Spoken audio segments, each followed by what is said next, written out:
नमस्कार, मंडल news bulletin में आपका स्वागत है। आइए पेश करते हैं आज के कुछ प्रमुख व मुख्य समाचार। अब तक यदि आपने मंडल न्यूज के इस चैनल को लाइक व सब्सक्राइब नहीं किया है तो जल्द से जल्द इस चैनल को लाइक व सब्सक्राइब जरूर कर दें।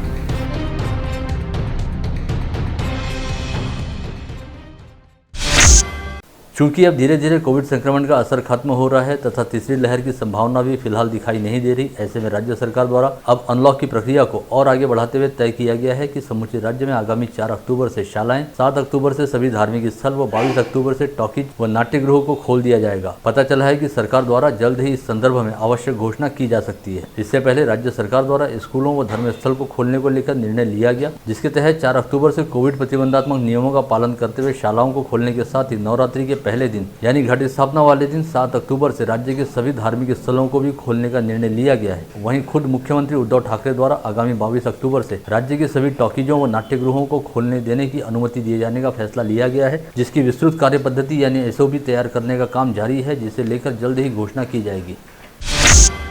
केंद्रीय लोक सेवा आयोग यानी यूपीएससी द्वारा विगत दिसंबर माह में ली गई अंतिम परीक्षा के नतीजे घोषित करने के बाद विगत मार्च माह में उत्तीर्ण विद्यार्थियों के साक्षात्कार लिए गए थे और गत रोज बेहद प्रतिष्ठित व सम्मानित मानी जाती यूपीएससी की परीक्षा व साक्षात्कार के अंतिम परिणाम घोषित किए गए हैं, जिनमें समूचे देश से कुल 761 विद्यार्थियों का यूपीएससी के लिए चयन किया गया है। इन 761 विद्यार्थियों में विदर्भ क्षेत्र के 11 विद्यार्थियों का समावेश है, जिसमें से नागपुर की मृणाली जोशी ने देश में 36वें तथा महाराष्ट्र में सबसे अव्वल स्थान प्राप्त किया। वहीं यवतमाल जिले की आर्नी तहसील की निवासी दर्शन दुग्गड़ विदर्भ क्षेत्र से दूसरे तथा देश में 138वें स्थान पर रहे। इसके अलावा नागपुर के संकेत वाघे, आदित्य जीवने, अमोल मुरकट, श्रीकांत मोडक, प्रणव ठाकरे, स्वरूप दीक्षित, स्नेहल ढोके, डॉक्टर दीक्षा बुवारे, पीयूष मडगे तथा दिव्या गुंडे इन वैदर्भी विद्यार्थियों ने भी शानदार ढंग से यूपीएससी की परीक्षा उत्तीर्ण की है।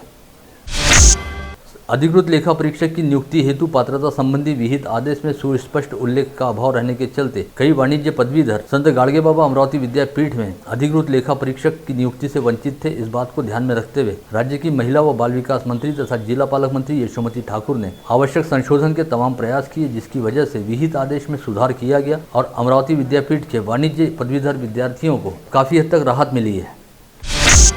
विगत 9 माह से दिल्ली राज्य की सीमा पर केंद्र सरकार द्वारा लाए गए 3 कृषि कानूनों के खिलाफ किसान आंदोलन किया जा रहा है और किसान संगठनों द्वारा आगामी 27 सितंबर को भारत बंद का आह्वान किया गया है। ऐसे में किसान संघर्ष समिति द्वारा विगत 20 सितंबर से इरविन चौक स्थित डॉक्टर बाबा साहब अम्बेडकर स्मारक परिसर में धरना आंदोलन शुरू किया गया, जहाँ पर शनिवार को पूर्व राज्य मंत्री डॉक्टर सुनील देशमुख, कांग्रेस शहराध्यक्ष बबलू शेखावत, पूर्व महापौर पार्षद विलास इंगोले तथा कांग्रेस के प्रदेश सचिव किशोर बोरकर सहित अनेकों कांग्रेस पदाधिकारियों ने भेंट दी। साथ ही किसानों की मांगों का समर्थन करते हुए आगामी 27 सितंबर के भारत बंद को सफल बनाने का आह्वान भी किया। आगामी नवरात्रोत्सव के निमित्त स्थानीय अंबादेवी संस्थान में विश्वस्त मंडल की एक विचार मंथन बैठक बुलाई गई, जिसमें तय किया गया कि राज्य सरकार की ओर से सरकारी अधिसूचना जारी होने के बाद सरकारी दिशा निर्देशों के तहत आवश्यक कदम उठाए जाएंगे। इस बैठक में श्री अंबादेवी मंदिर संस्थान की अध्यक्षा व पूर्व महापौर श्रीमती विद्याताई देशपांडे तथा सचिव व विश्वस्तों सहित सिटी कोतवाली पुलिस स्टेशन की थानेदार नीलिमा आरज उपस्थित थी। प्रतिवर्ष अंबादेवी व एकवीरा देवी मंदिर में बड़ी धूमधाम के साथ नवरात्रि उत्सव मनाया जाता है, किंतु विगत वर्ष कोविड संक्रमण के खतरे को देखते हुए नवरात्रोत्सव का आयोजन ही नहीं हुआ। वहीं जारी वर्ष में भी इस त्योहार पर कई तरह के प्रतिबंधात्मक नियमों का साया रह सकता है। शहर के नामांकित समुपदेशक डॉक्टर मोहना कुलकर्णी द्वारा देश के सुप्रसिद्ध मानसोपचार तज्ञ डॉक्टर विजय नागा स्वामी द्वारा विवाह बाह्य संबंध व उससे बाहर निकलने के रास्ते विषय को लेकर लिखी गई 3S क्राउड नामक किताब का मराठी में अनुवाद किया गया है। इस किताब का प्रकाशन कल 26 सितंबर को समारोह पूर्वक हनुमान व्यायाम प्रसारक मंडल के ऑडिटोरियम हॉल में प्रातः 10 बजे होगा। इस कार्यक्रम में नामांकित महिला अधिकार कार्यकर्ता वंदना खरे के हाथों इस मराठी आवृत्ति का प्रकाशन होगा। साथ ही इस अवसर पर नामांकित लेखक व वक्ता हेमंत खड़के व ख्यातनाम ग्राफिक आर्टिस्ट गजानन घोंगड़े बतौर प्रमुख अतिथि उपस्थित रहेंगे।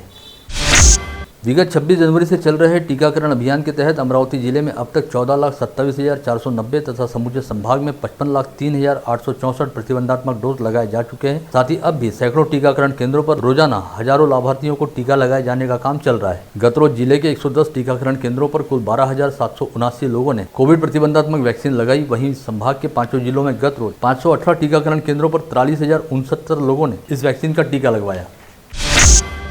इस समय यद्यपि कोविड की संक्रामक महामारी का असर काफी हद तक घट गया है, लेकिन सरकार द्वारा कोविड टीकाकरण अभियान को युद्ध स्तर पर चलाया जा रहा है। इसी के तहत गत रोज अकोला स्थित विभागीय स्वास्थ्य उप संचालक कार्यालय को राज्य के स्वास्थ्य महकमे की ओर से 2,40,520 कोविड प्रतिबंधात्मक वैक्सीन की भारी भरकम खेप उपलब्ध कराई गई, जिसमें कोविशील्ड के 2,17,000 तथा कोवैक्सीन के 23,520 डोज का समावेश है। शुक्रवार को वैक्सीन का स्टॉक प्राप्त होते ही इसका जिला निहाय वितरण किया गया, जिसके तहत अमरावती जिले को कोविशील्ड के 50,000 तथा कोवैक्सीन के 4,800 ऐसे कुल 54,800 डोज प्रदान किए गए।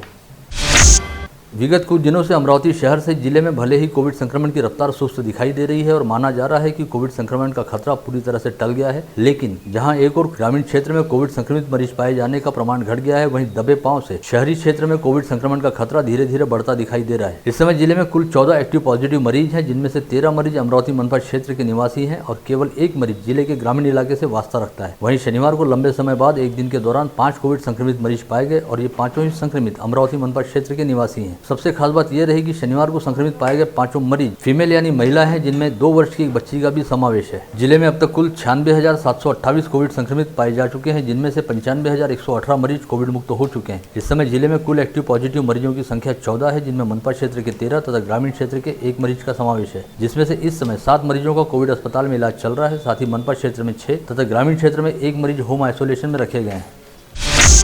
कोविड संक्रमण का खतरा निपटने के बाद इस समय अमरावती जिला डेंगू, चिकनगुनिया और मलेरिया जैसी संक्रामक बीमारियों के मकड़ जाल में फंसा दिखाई दे रहा है और मौसम में लगातार हो रहे बदलाव की वजह से विगत वर्ष की तुलना में इस वर्ष संक्रामक बीमारियों का प्रकोप कुछ अधिक दिखाई दे रहा है, जिसकी वजह से मरीजों की संख्या लगातार बढ़ रही है। स्वास्थ्य विभाग के अनुसार फिलहाल जिले में डेंगू के 312, चिकनगुनिया के 41 तथा मलेरिया के 17 मरीज हैं। साथ ही विगत 2 माह में इलाज के दौरान 11 मरीजों की मौत हुई है, जिनमें 6 डेंगू संक्रमितों का भी समावेश था।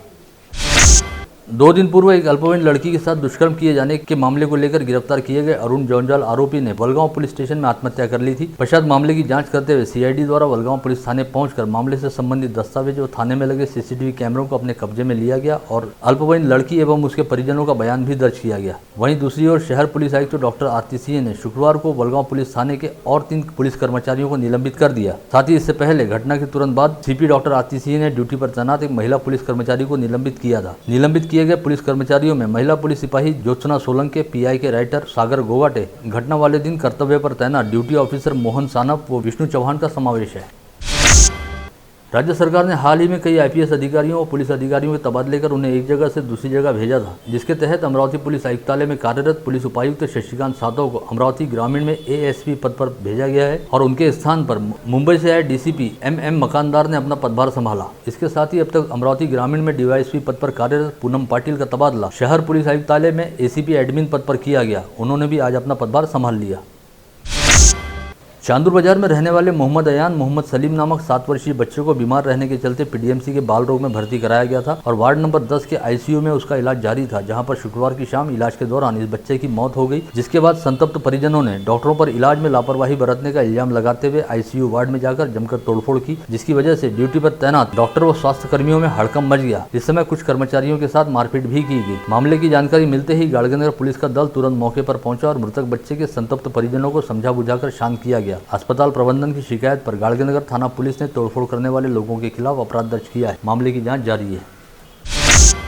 अचलपुर के पास ही स्थित नया खेड़ा जामला निवासी 40 वर्षीय शेवती सुरेश अखंडे नामक महिला अपने खेत में काम कर रही थी। इस समय उनका 9 वर्षीय बेटा रुद्राक्ष अखंडे भी साथ में मौजूद था। इसी समय अचानक बिजली की तेज गड़गड़ाहट के साथ मूसलाधार बारिश शुरू हो गई और आसमानी गाज की चपेट में आने की वजह से रुद्रेश अखंडे की मौके पर ही मौत हो गई। वहीं रुद्रेश की मां शेवती अखंडे गंभीर रूप से झुलस गई। मूर्छी फसल मंडी में सोयाबीन की बिक्री करने के बाद एक होटल में खाना खाने गए किसान के पास से 38,000 रुपए की नगद रकम चुरा लेने के मामले में ग्रामीण पुलिस की स्थानीय अपराध शाखा द्वारा तुरंत कार्रवाई करते हुए 4 लोगों को गिरफ्तार किया गया और उनके पास से चोरी के पैसे भी बरामद किए गए। धनराज लेन निवासी वसुंधरा प्रकाश बुद्धे नामक 58 वर्षीय महिला अपने घर का दरवाजा नादुरुस्त रहने के चलते अपनी मां के साथ हॉल में दरवाजा खुला रखते हुए सो रही थी। इसी समय अज्ञात चोर ने उसके गले में पड़े 53 ग्राम मंगलसूत्र में से 26 ग्राम वजनी सोने का मंगलसूत्र काटकर चुरा लिया। महिला की शिकायत पर खोलापुरी गेट थाना पुलिस ने मामले की जाँच करनी शुरू की है। राजापेट थाना पुलिस द्वारा लंबे अरसे से पुलिस को चकमा देकर फरार रहने वाले 7 पकड़ वारंट आरोपियों को गिरफ्तार किया गया है, जिनमें प्रकाश मंजलवार, महेश यादव, दिनेश बमनोटे, विनोद मतानी, सुरेंद्र वाडेकर, नागोराव मेश्राम, अनिल कडू का समावेश है। ये 7 आरोपी विभिन्न मामलों में नामजद थे और लंबे समय से पुलिस द्वारा उनकी तलाश की जा रही थी।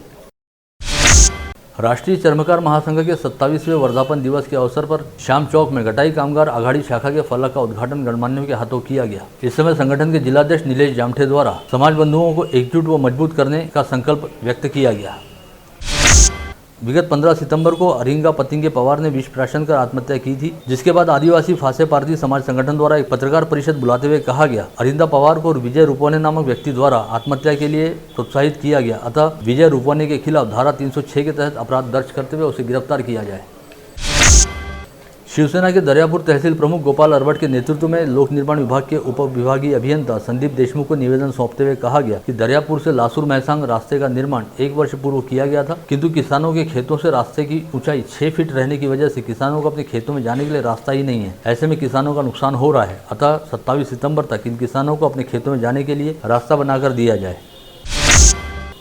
स्वास्थ्य विभाग के गट क व गट ड की परीक्षा को ऐन समय पर रद्द किए जाने के निर्णय का भारतीय विद्यार्थी मोर्चा द्वारा निषेध करते हुए जिलाधीश को निवेदन सौंपा गया। ज्ञापन में कहा गया कि स्वास्थ्य विभाग द्वारा 25 व 26 सितंबर को परीक्षा लेने की घोषणा की गई थी और 4 दिन पहले ही प्रवेश पत्र दिए गए थे। साथ ही उन्हें परीक्षा के लिए 400 से 600 किलोमीटर की दूरी पर सेंटर दिए गए थे, लेकिन जब ये विद्यार्थी परीक्षा देने हेतु सेंटर पर पहुंचे तब पता चला कि उनकी परीक्षा ही रद्द कर दी गई। ऐसे में विद्यार्थियों को काफी तकलीफों का सामना उठाना पड़ा।